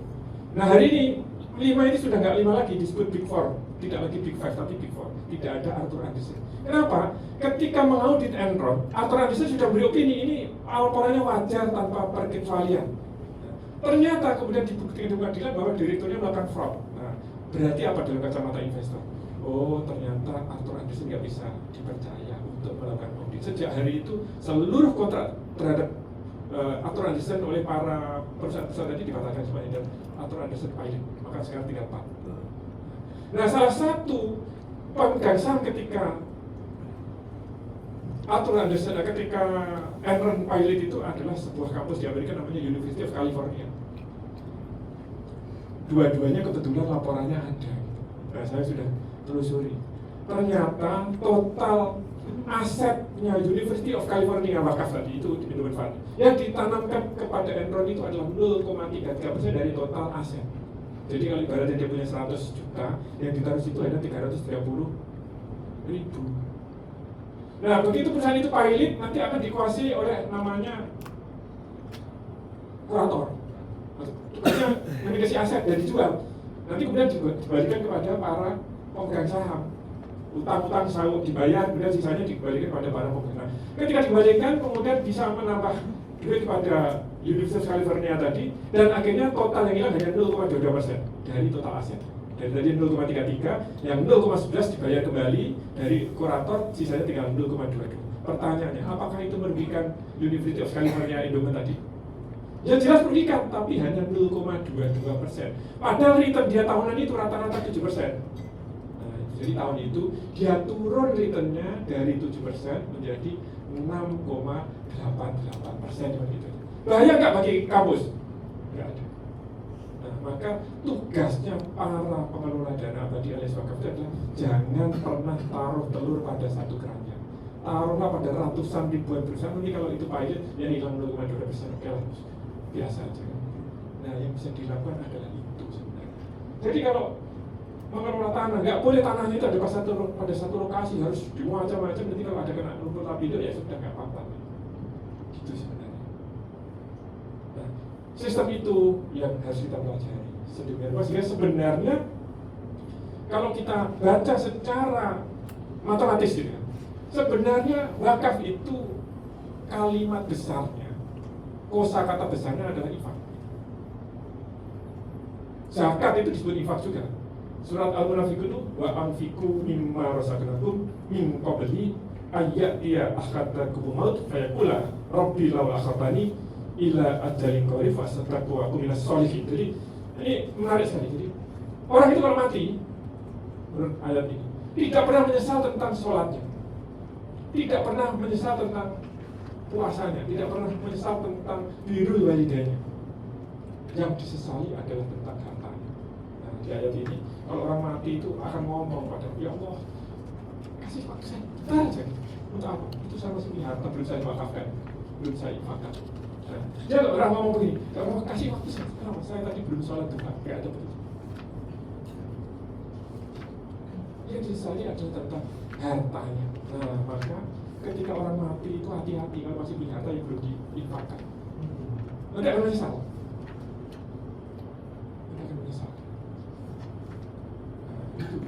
Surat Al-Munafiqun.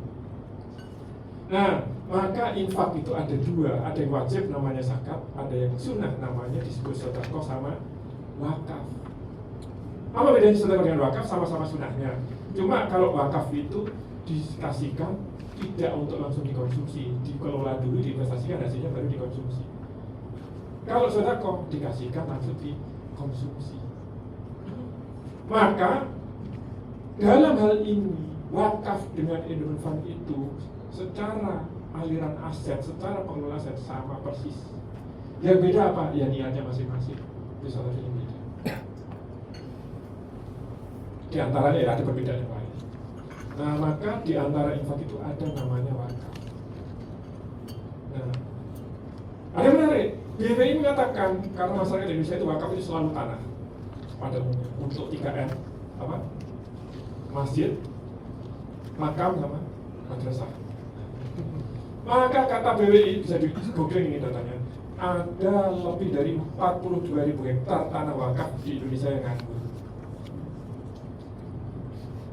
42.000. Tanyakan teman-teman properti, ini properti ini.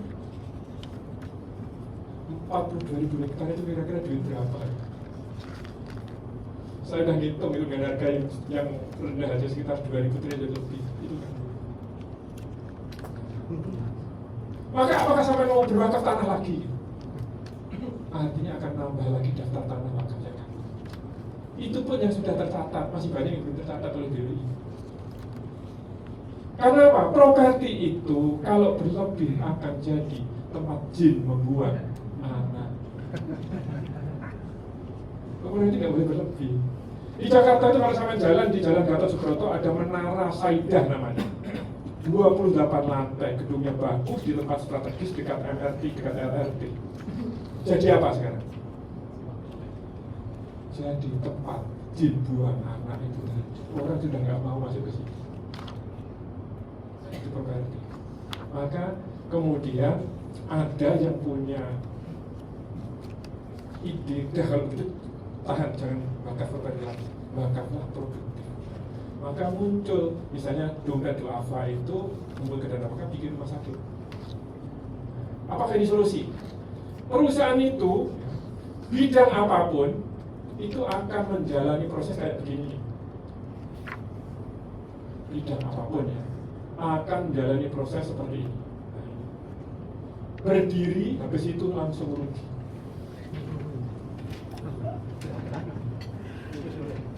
Ya baru berdiri suruh bayar notaris 10 juta, gimana nggak rugi?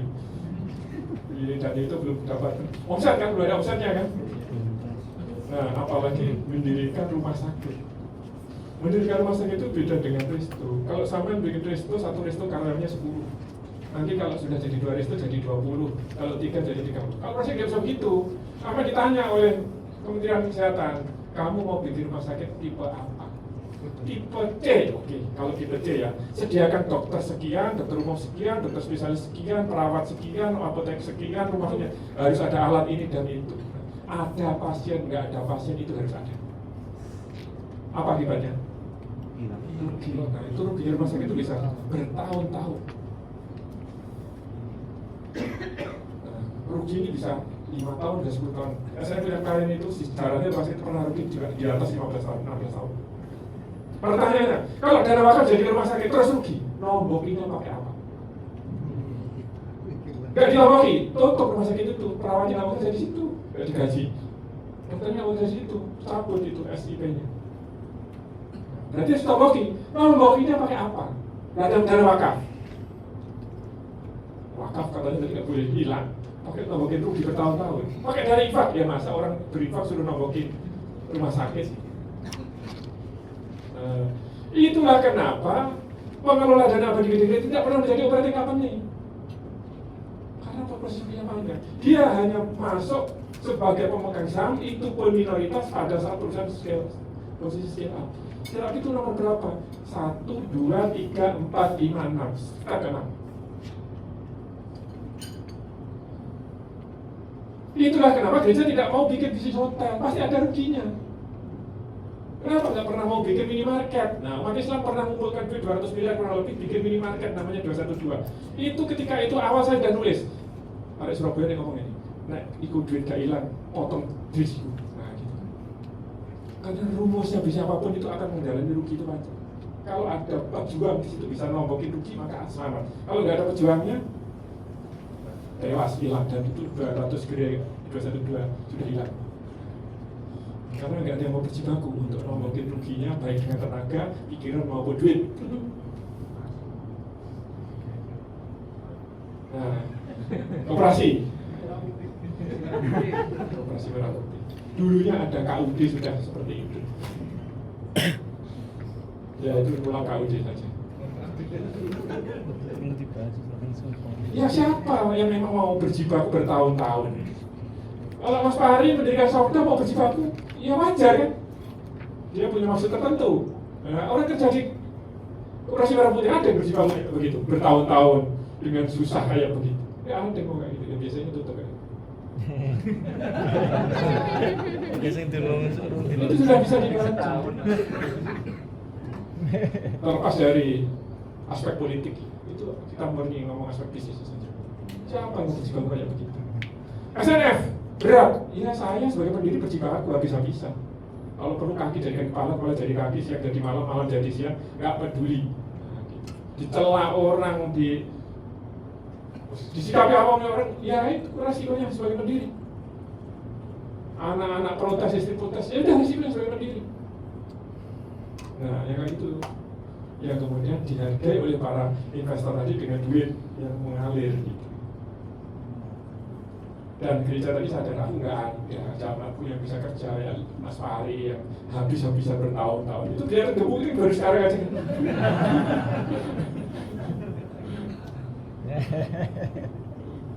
Kalau saya kurus ini bukan karena tidak makan banyak, tapi karena saya olahraga.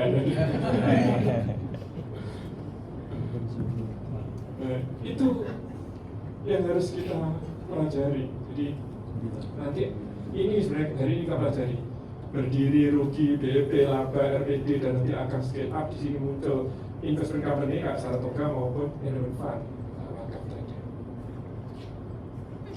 Saya kan suka ngomong tentang fikih, terus ada yang protes. Mas, sampai itu apa ahli fikih kok berani-beraninya ngomong fikih? Nah, saya jawab gini. Mas Ari misalnya, kan sholat kan sehari-hari. Boleh nggak orang sholat tidak belajar fikihnya sholat? Nggak ngerti syarat sahnya sholat, nggak ngerti rukunya sholat, nggak ngerti bacaannya sholat, terus sholat, kira-kira boleh nggak? Nggak sah kan sholatnya? Iya. Nah kalau masih belum ngerti ya nggak apa-apa, sholat aja. Tapi kan tidak boleh gitu terus selamanya kan, harus segera belajar. Nah karena Mas Fahri sudah sholat, ditanya oleh temannya, Mas Fahri, ajari saya dong, saya ini baru masuk Islam, saya mau sholat. Boleh nggak Mas Fahri jawab? Ya boleh, masa jangan tanya saya itu nggak bisa, tanya aja Ustaz gimana, yang dekat dia udah ajari aja sesuai dengan Mas Fahri, pelajari, bukan sebagai ahli fikih, tapi aku lo praktek kayak gini, ayo kamu ikut aja kayak saya, nanti kalau kamu lebih dalam ya ke Ustaz sana gitu. Saya mempelajari fikih dalam konteks itu, karena saya sehari-hari menghandle SNF dan betul banyak sekali berhubungan dengan para pelaku bisnis, dan tentu saja di antara mereka ada yang muslim, saya sendiri sebagai muslim, ya maka sebelum beramal harus dari dulu. Jadi bukan karena saya ahli fikih. Walaupun saya dulu pernah belajar usul fikih gitu waktu kuliah. Saya waktu di ITS sambil nyambi malamnya itu namanya ada Mahat Ukhuwah Islam Surabaya. Nah, 5 semester mau semester 6 temannya sudah nggak ada, jadi nggak lanjut. Harusnya itu sampai 6 semester D3 harusnya. Sampai semester kelima itu sudah habis semua muridnya, ya sudah nggak jadi lanjut. Bukan karena saya mau jadi ahli fikih, tapi ya karena saya itu kan sehari-hari mempraktekkan agama, masa nggak belajar, cuma gitu. Nah kemudian ketika saya berhubungan dengan dunia bisnis, ya mau nggak mau harus belajar. Konteksnya adalah untuk diamalkan, bukan untuk diajarkan. Tapi ketika saya ditanya harus bisa jawab. Nggak bisa tanya aja saat ini, nggak bisa begitu, ya harus dijawab. Kalau nggak gitu nanti nggak jelas. Karena seorang muslim itu nanti innamal mu'minul ladzina amanu billahi wa rasulihi tsumma lam yartabu, tidak boleh ragu-ragu. Saya pernah ngaji di Ustaz Hud Abdullah Musa Umar. Beliau mengatakan ini pimpinan Persis Bank ini. Dia ngomong gini, Islam itu ada syariat namanya sholat istikharah. Untuk siapa? Untuk orang yang ragu-ragu. Tapi kamu harus tahu Nabi Muhammad itu pernah sholat istikharah sekedar untuk memberi contoh kepada umat. Dia tidak sedikit-sedikit sholat istikharah. Kata Ustaz Hud, kurang lebih. Kenapa? Nabi Muhammad itu bukan peragu kayak kamu itu. Nabi Muhammad itu ilmunya cukup, jadi orang ilmu cukup itu gak ragu-ragu. Ada pun ada sholat ya, tahu umatnya kayak begini, ada sholat. Tentang ragu-ragu ini, saya suka menginterpretasi ini. Ada 2 karateka, A dan B, mau bertanding. Dua-duanya sabuk putih, sabuk paling bawah. A ditanya, bro, kamu nanti kira-kira menang apa enggak melawan si B?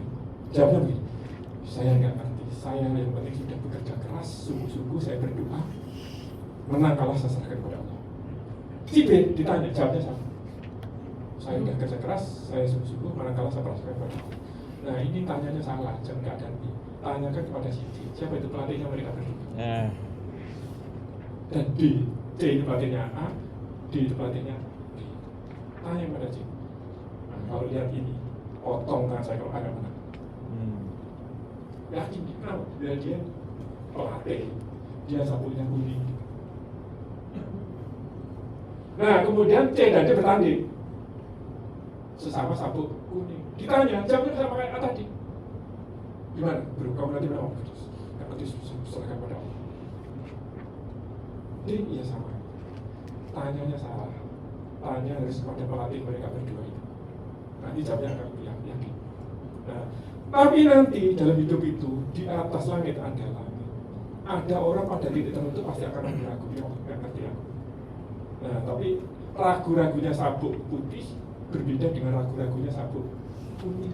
Ragu-ragunya sabuk kuning berbeda dengan ragu-ragunya sabuk hijau. Ragu-ragunya sabuk hijau berbeda dengan ragu-ragunya sabuk biru dan seterusnya. Nah, maka tingkatkan ambang ragu-ragu kita itu dengan ilmu. Gak sedikit-sedikit sholat istikharah kata Ustaz tadi. Mau ngambil itu saya di sini bikin gereji apa di sholat istikharah. Ya nggak apa-apa kalau level samanya masih sabuk kuning, tapi tingkatkan supaya sabuk hijau gitu. Ada rumusnya, ada surveinya, angkanya oke, bismillah. Nah nanti ada saatnya yang kita harus tetap sholat istikharah. Gitu. Nah ini nanti yang akan kita pelajari. Dan sebagai pengelola dana abadi wakaf, kita harus tahu perusahaan ini kayak apa sih sebenarnya. Kenapa di kelas ini dihadirkan teman-teman pelaku dana abadi? Karena kalau di Amerika, di Barat terjadi simbiosis mutualisme yang luar biasa. Loh Pak, kenapa kok tadi tidak di Saudi tadi dieksplor? Nah itu kembali, ada Al-Azhar di Mesir yang kita dengar itu wakafnya besar. Tapi saya pernah tanya pada murid saya dulu pernah ngajar matematika di pesantren Persis Bagil, maka saya cukup dekat dengan Persis dan Ustadz dan sebagainya. Nah, saya tanya pada murid saya yang alumni Al-Azhar, nah, karena saya pernah jadi guru dia dipanggil Ustadz gitu. Tapi Ustadz matematika, cuma saya kuliah di IDS. Jadi jawabnya begini, Ustadz, kalau hari ini saya minta fotokopi itu dilegalisir ya di kampus. Jadi itu kan apa? Nanti saya akan menghadapi petugas kampus yang membawa buku nilai, cek nilai saya satu-satu secara fisik. Gak ada sistem IT di sana. Nilai sampai dengan hari ini ya tulisan tangan guru itu berupa kertas ditandatangani di situ sampai dengan hari ini. Nah kalau yang sistem administrasi akademik aja kayak begitu, jangan pernah tanya sistem administrasi keuangannya. Itu kata murid saya yang alumni Al-Azhar. Nah, jadi umat Islam dalam hal ini terlambat secara manajerial, maka datanya nggak ada. Nah, saya kan selalu ditanya, terus gimana mas? Kan ceritanya Amerika itu kan negara kafir gitu saya bilang. Saya menceritakan. Nah, maka sampai kalau nyanyi lagunya Pharrell itu ojo dibanding-banding, maka selesai udah gitu. Ada yang teman saya guru besar ekonomi syariah UNER mengatakan nggak bisa, wakaf nggak bisa disamakan dengan endowment fund, nggak boleh dibanding. Nah kalau saya itu ditanya begini, kucing sama anjing itu sama apa tidak? Ya. Tapi kan kakinya sama-sama 4, matanya sama-sama 2. Boleh nggak kita melihat kucing itu sebagai sama-sama binatang berkaki 4? Nah, dibandingkan. Bedanya apa kakinya? Oh, kalau anjing itu kakinya begini, kucing itu begini strukturnya. Nah, jadi 2 entitas kalau sama bandingkan tidak pernah sama-sama persis, tapi juga akan tidak pernah berbeda sama sekali. Pasti ada kesamaannya, pasti ada perbedaannya. Nah, wakaf dengan endowment fund itu hari ini kita baca dalam konteks pengelolaan aset, maka akan sama. Nah, apakah tidak? Berada perbedaannya, banyak perbedaannya. Tapi kalau kita mau bicara tentang pengelolaan aset, mau nggak mau kita harus melihatnya sebagai 2 hal yang ada persamaannya. Nah, maka kemudian ada ranking 50 tadi karena memandangnya sebagai pengelolaan aset. Nah, kalau kita memandangnya secara fikih ibadah ya jelas berbeda dari sumber yang berbeda. Nah, begitu. Maka kita karena ini konteksnya adalah pengelolaan aset, mau nggak mau kita harus melihat duanya itu sama, kita bandingkan, kita pelajari hal-hal yang bisa menjadi pelajaran kemudian kita eksekusi untuk membangun kekuatan. Nah, supaya nanti tidak ada lagi guru dibayari murid, tidak ada lagi ustadz dibayari oleh santri, tidak ada lagi dosen dibayari oleh mahasiswa. Pak, kenapa nggak lihat Eropa? Kan Eropa juga begitu. Nah, itu beda. Eropa itu adalah negara yang rasio pajaknya itu 40-50%. Jadi kalau Eropa itu total pendapatan masyarakat itu 100 misalnya, pajaknya itu 40-50. Jadi kalau total pendapatan masyarakat itu PDB tadi misalnya 100 triliun, nah pajaknya itu 40-50 triliun. Itu kalau Eropa. Nah Amerika itu sekitar dari 100% pendapatan masyarakat pajaknya sekitar 10-11-12%. Indonesia berapa? Sama, 10-11-12. Sekitar itu namanya tax ratio itu. Boleh nggak Indonesia mencontoh Barat seluruh biaya pendidikan ditanggung negara, mulai dari TK, SD, SMP, semua biaya kesehatan ditanggung negara? Bisa. Syaratnya apa? Naikkan rasio pajaknya menjadi 40% dan orang Indonesia pasti akan menolak. Sampai ini dikorupsi mas, selamat. Nah maka mau nggak mau kalau kita benchmark harus benchmark ke Amerika yang rasio pajaknya sama. Orang Amerika nggak sama kita juga egois. Nggak ada negara kasih 10% udah bagus, ngapain 40%. Maka kemudian kalau di Amerika muncullah endowment fund. Endowment fund itu dana publik juga sebenarnya, tapi tidak dikelola oleh negara. Nah harusnya di kalangan muslim muncul wakaf dana publik yang tidak dikelola oleh negara, tapi oleh lembaga-lembaga yang namanya nazir. Kalau mereka menyebutnya sebagai tadi aset manajemen dari lembaga-lembaga non-profit. Nah, maka sebenarnya ini itu diadakan untuk mendorong munculnya dana publik non pemerintah yang harusnya kita itu kayak Amerika gitu. Muncul dana-dana yang gede-gede tadi dari Amerika semua tadi pada umumnya, hampir semuanya dari Amerika. Nah, itu Oke, ada yang komentar lagi? Ya, Bu Ustaz.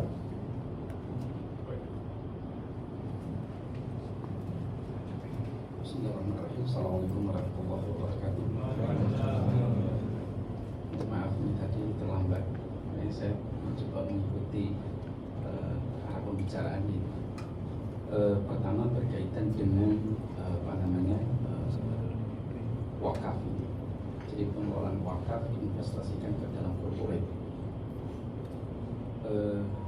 Sejauh yang saya pahami, para ulama itu ijma sepakat ya, secara keseluruhan ya, bahwa wakaf itu artinya berhenti, artinya tetap.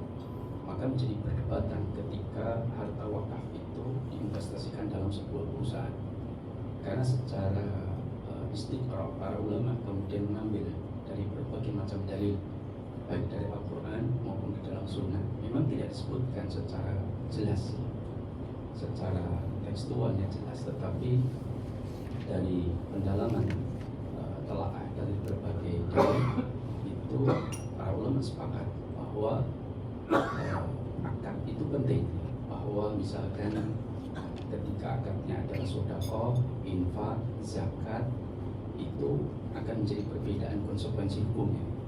Misalkan ketika Rasulullah itu diharamkan oleh Allah untuk menerima sedekah, ketika Salman Al-Farisi itu memberikan Rasulullah kurma dan mengakadkan dengan sedekah, Rasulullah tidak boleh memakannya.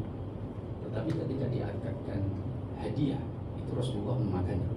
Pada sama-sama dibawa oleh Salman untuk diberikan kepada Rasulullah, sama-sama dari pasar, hanya akad omongannya berbeda, itu menimbulkan konsekuensi yang berbeda.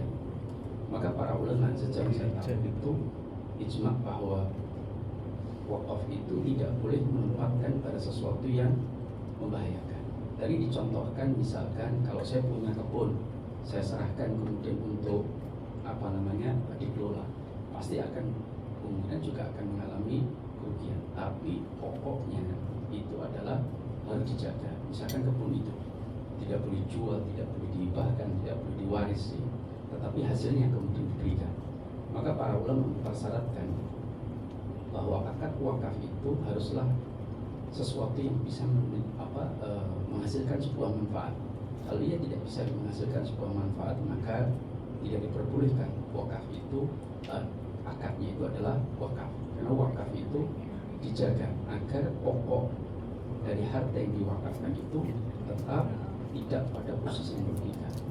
Misal kalau saya ketika wakaf 2 ekor domba sepasang, ya dipelihara silahkan, ya. Tapi dombanya tidak boleh ditempatkan pada sesuatu yang membahayakan dalam konteks rugi dan sebagainya.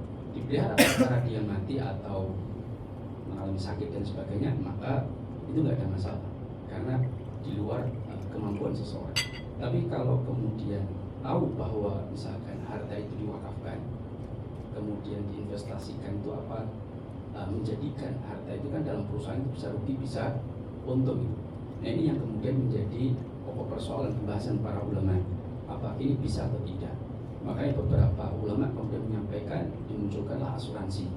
Nah sekarang jadi pertanyaan, asuransi itu kemudian apakah sudah konsepnya sesuai syariat atau tidak. Nah karena mereka mengatakan ini dijamin oleh asuransi sehingga rugi akan ada penggantinya. Maka sebetulnya kita ketika mengelola dana umat misalkan itu yang bisa diinvestasikan dalam bentuk ke saham-saham perusahaan dan menghasilkan dan memang ada risiko itu bisa, tapi bukan dengan akad wakaf, tetapi dengan akad sedekah atau infak itu bisa dilakukan. Tapi kalau sudah akadnya wakaf, maka seharusnya harta itu dijaga untuk tetap, maka hasilnya yang diambil. Perkara kayak misalkan tanah, kemudian dia tanah yang diwakafkan kemudian terkena lumpur lapindo, itu memang keadaan yang berbeda. Artinya sesuatu itu tetap berusaha untuk menantir itu menjaganya dengan baik. Perkara nanti ada sesuatu yang tidak memungkinkan, ya itu urusan lain di luar kelalaian dari pihak nanti. Nah itu yang pertama. Yang kedua, ini pandangan yang saya pahami, mungkin Ustadz bisa memberikan pandangan yang lain. karena kita berbicara fikih ini kan luas dan juga terjadi perbedaan pendapat dalam para ulama. Contoh misalkan masalah investasi, memang dimasukkan ke dalam sebuah perusahaan. Ini saya memahami ini contoh ya tadi yang disampaikan. Kalau dari pembicaraan tadi kan saya mendapatkan pemahaman bahwa kita itu lebih condong untuk investasi daripada menjadi mudharib atau membuat usaha. Memang resiko membuat usaha itu memang besar, tapi begitulah sebuah usaha itu. Tapi ketika kita investasi dan kita bukan sebagai pengatur, maka ini yang kemudian menjadi pembahasan juga para ulama. Misalkan bagaimana perusahaan itu apakah bergerak sesuai dengan konsep syariah atau tidak. Kedua, ketika kita mendapatkan margin, apakah margin itu betul-betul dividen atau capital gain, ya, itu yang kemudian menjadi pokok persoalan juga. Bahkan sampai ranah para ulama itu ya berbeda pendapat masalah misalkan kita investasi bisa nggak ke perusahaan yang ternyata ada praktek misalkan riba, dia utang riba. Kalau dalam fatwa MUI itu kan tidak boleh lebih dari 45% utang yang berbentuk dalam konsep riba. Tetapi kalau dalam fatwa ulama internasional ada yang menyebutkan kurang dari 30%. Tapi sebagian ulama mengatakan tidak boleh meskipun 1%. Itu juga menjadi persoalan itu di kalangan para ahli fikih. Jadi ketika sebuah perusahaan yang kita investasi ini, kita bukan sebagai pengatur tetapi hanya sebagai investor. Nah, pokok persoalannya adalah bagaimana kita bisa meyakinkan pada diri kita atau memahami bahwa sebuah perusahaan itu bergeraknya tidak melanggar aturan syariat. Karena beberapa ulama dan banyak para ulama itu mengeluarkan fatwa kerjasama antara sohibul mal dengan mudharib tidak ada masalah bainal muslim wal kafir. Tetapi mudharibnya hendaklah seorang muslim agar tidak dikhawatirkan terjadi praktek yang tidak salah, tidak benar dari sisi kacamata syariat. Nah, ini bagaimana menyikapi hal seperti ini? Apalagi perusahaan itu rata-rata yang TPK itu rata-rata yang kalau bisa bedah secara mendalam itu yuk, ternyata yuk prakteknya banyak yang bermasalah itu dari sisi kacamata syariat. Nah, bagaimana jika memang kendala kita ketika bikin perusahaan tidak profesional atau berusaha tidak profesional sehingga kadang-kadang sulit berkembang. Nah, ini yang kemudian menjadi pokok persoalan tidak sulit berkembang itu seperti apa ini? Kenapa kok kita lebih condong untuk investasi ke sebuah perusahaan yang sudah DPK misalkan daripada bagaimana membangun usaha yang betul-betul, karena kita dalam hidup konsep itu tidak hanya bagaimana kuantitas secara harta tetapi juga dari sisi ketenangan dan keberkahan. Karena misalkan negeri Amerika misalkan, itu memang secara ekonomi sangat maju ya dalam konteks pembangunan sebagainya. Tapi ketika ketimpangan sosial juga sangat tinggi, kejahatan juga sangat tinggi. Artinya di mana di balik keberkahan dalam sebuah perekonomian itu kita bisa munculkan secara bersamaan dengan ada kesuksesan secara nilai perusahaan. Ini bagaimana kita pandangan dari Ustaz? Ini menarik nih. Tapi ini kalau dijawab semuanya panjang, ini sudah salah dulu. Saya silas saja. Bersama 7 orang itu tahun 2021 itu saya karena mempelajari kok di Amerika kayak gitu ya dan hasilnya luar biasa gitu Ya. nah, maka saya bersama teman-teman mendirikan 7 orang waktu itu badan hukum perkumpulan namanya ada Al-Khirijun Caruban Raya ACR di Sikap. 7 orang itu mengumpulkan duit sebagai iuran anggota tunduk pada undang-undang Ormas. Ini badan hukumnya perkumpulan, undang-undang Ormas dan undang-undang perkumpulan. Secara hukum positif, duit yang dimasukkan itu adalah iuran anggota. Dalam niat, teman-teman niatnya, ya Allah aku tuh pengen nanam kayak tadi buah tanaman tadi. Cuma tanaman ini yang agak modern ya Allah, yang modern sekarang lah. Ini kita bikin ACR, taruh di situ. Dan kemudian ACR menanamkan investasi. Kayak gereja-gereja tadi. Yang pertama punya investasi murabahah bahan baku pada PT Multi Usaha Tidur. Ini aktivis muslim, kita tahu, saya kenal kliennya SNF kebetulan, jadi saya tahu di dalam melalui murabahah bahan baku. ini pabrik cabai gitu. Kemudian PT Rufi Rizky Berkah, ini brandnya Hayu Beauty Clinic, ada di Jawa Timur, ada di Jabodetabek. Ketika masuk itu ada 7 grade waktu itu. Aktivis EGF ini pelakunya, saya tahu dia sangat menjaga. Kemudian punya saham di Mas Laundry Layani Tirta. Ini aktivis LDI di Madiun, jadi saya yakin dia pasti akan menolak hal yang sama. Kok LDI kan berbeda ya, kan Qurannya masih sama, itu saya melihat gitu aja dulu. Dan dia taat terhadap syariat. Ini semua adalah lembaga-lembaga bisnis yang dikelola oleh teman-teman yang saya percaya tentang sensitivitas halal haram dia. Nah, itu di sini. Dan kemudian menghasilkan dividen. Dividennya pakai untuk memberi beasiswa. Hari ini ada 14 anak yang terus-menerus tiap bulan dikasih duit beasiswa tanpa mengurangi sepeser pun duit dari para anggota tadi, karena memang dalam anggaran dasar disebutkan bahwa seluruh dana yang dimasukkan tidak boleh dipakai, hanya boleh diinvestasikan sesuai dengan portofolio investasi modern, dan kemudian hanya boleh hasilnya dipakai untuk beasiswa. Hari ini yang bergabung sudah ada 30-an orang, duit yang dikelola sekarang 1,5 miliar. Total investinya hari ini ada 8. Nah, gereja tadi kan 1.700. Tapi saya yakin-yakinnya bahwa angka 1.700 itu dulu pernah melalui angka 8. Betul nggak kira-kira? Kalian aja 9, 10, awas 1.700 juga. Dan kita sudah sepakat bahwa ini kalkulator minus dan baginya sudah dicongkel. Seluruh kalkulator tidak ada plus dan kali, karena nggak pernah dipakai dulu, hanya diinvestasikan. Nah, akadnya secara hukum positif adalah iuran anggota. Secara niat dalam hati, ya Allah aku mau nanam ini. Kayak tadi, disebut wakaf apa tidak silahkan aja. Pokoknya niatnya kayak begitu. Ya Allah ini ada hadis kayak bisa mau ini, tapi dalam konteks modern. Nah, dapat pahala apa tidak kira-kira? Insya Allah kita yakin para anggota persis seperti nanam pohon itu. Disebut apa? Ya mau disebut endowment fund juga boleh, mau disebut iuran anggota juga boleh, sebutan aja. Niatnya, ya Allah ini ada hadis kayak begini. Tapi sekarang ini saya mau menerjemahkan dalam ekonomi modern. Badan hukumnya perkumpulan, bukan yayasan. Ada anggota, sekarang ada 3 bulan, dan dari 3 bulan itu ada 2 guru besar. Satu di ITS, satunya di Universitas Lampung. Dan